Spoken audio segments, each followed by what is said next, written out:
All right, today we are talking about evaluating algebraic expressions. So by the end of this video, you should be able to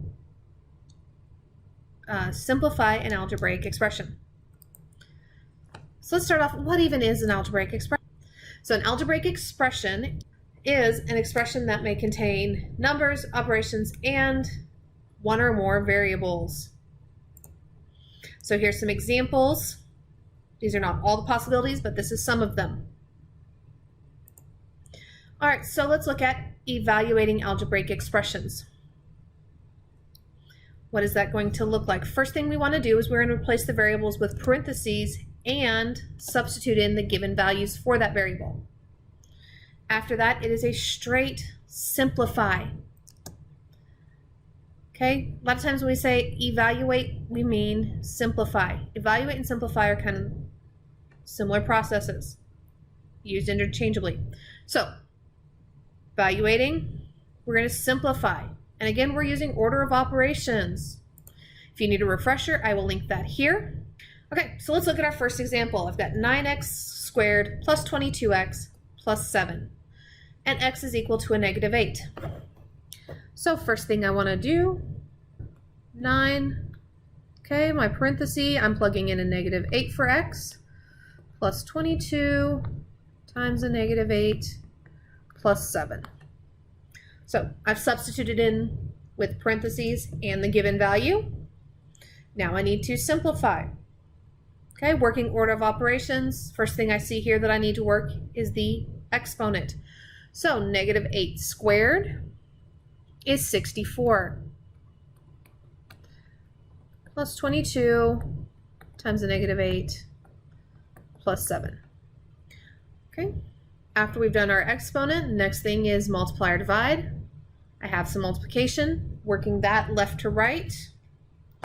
So 9 times 64 gives me 576 plus 22 times a negative 8 is negative 176 plus I still have 7. Okay, we've taken care of the multiplication. Now we need to do the addition subtraction part, working left to right again. So 576 plus a negative 176 gives me 400 plus 7. So my final answer is 407. Okay. So let's go ahead and look at another example. This one I've got, whoops.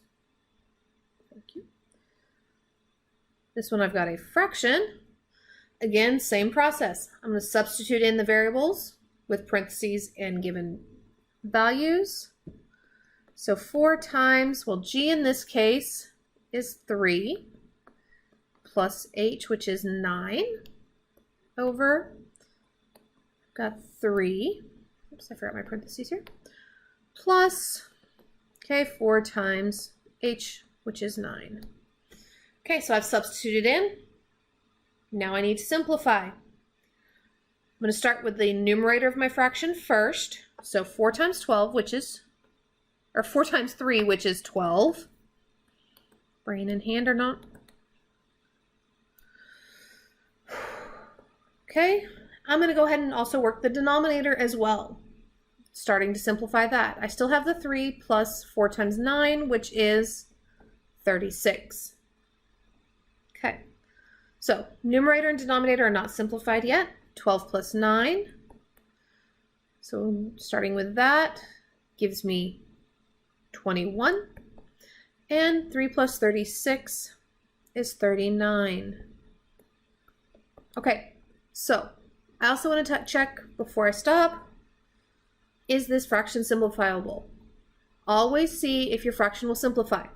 In this case, yes it does. 21 and 39 are both divisible by 3. So 21 divided by 3 is 7. And 39 divided by 3 is 13.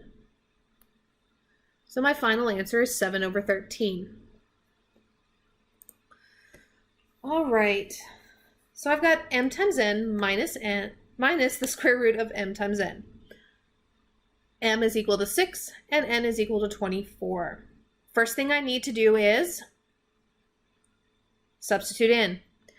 So m we're told is 6, so I get 6 times n, which is 24, minus the square root of m, which is 6, times n, which is 24. All right, so from here, going to simplify, start with any grouping symbols in this case.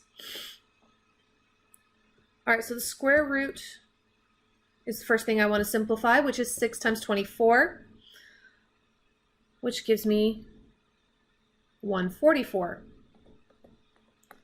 Okay, 6 times 24, we already figured that out, so I'm going to go ahead and just write that down there. So I get 144 minus the square root of 144.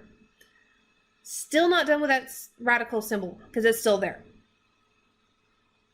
So we're going to simplify square root of 144, which gives me 12. So I get 144 minus 12, which is going to be 132. So my answer is 132 for when m is 6 and n is 24. All right, one final example. We've got the absolute value of x is equal, or absolute value of x minus y plus 4 times x. And x is equal to 3 and y is equal to 8. First thing we want to do is substitute in. So my x is 3, my 4 is 8, or my y is 8, plus 4 times x, which we said was 3. All right, we've substituted in. We need to simplify.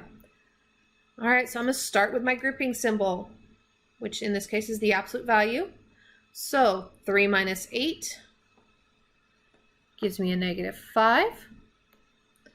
Plus, I'm going to go ahead and simplify the multiplication that's outside this grouping symbol, which is 12. Okay.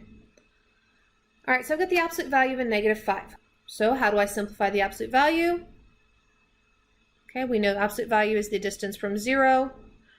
So -5 in the absolute value is 5 plus 12 still.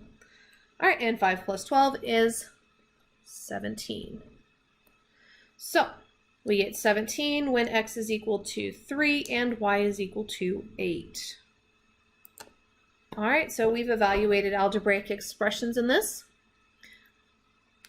So remember, to evaluate an algebraic expression, all you're doing is substituting in and simplifying. All right, that's all I have for you today. We'll see you next time.